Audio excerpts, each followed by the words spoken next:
প্রথমে চিংড়িগুলো ভালো করে কড়াইতে ভেজে নিলাম। তারপর চিংড়ি মাছের যে কড়াই ভেজেছি সেই কড়াইতে পাঁচফোড়ন ছড়িয়ে নিলাম।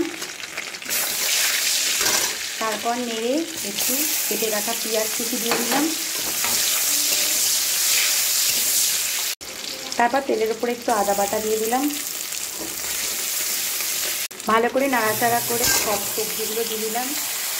এখানে আছে ঝিঙে আর আলু।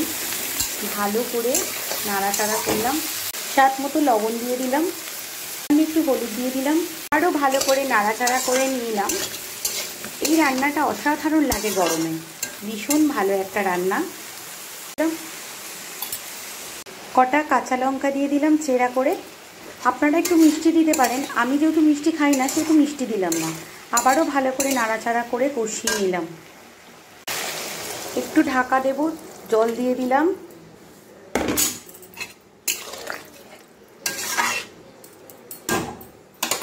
সঙ্গে চিংড়ি মাছ ভাজাগুলোও দিয়ে দিলাম।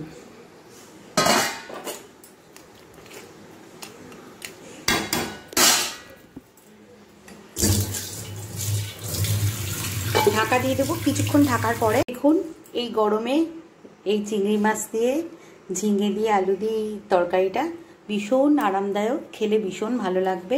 আপনারা এইভাবে করে দেখবেন, আশা করি আপনাদের সবার ভালো লাগবে।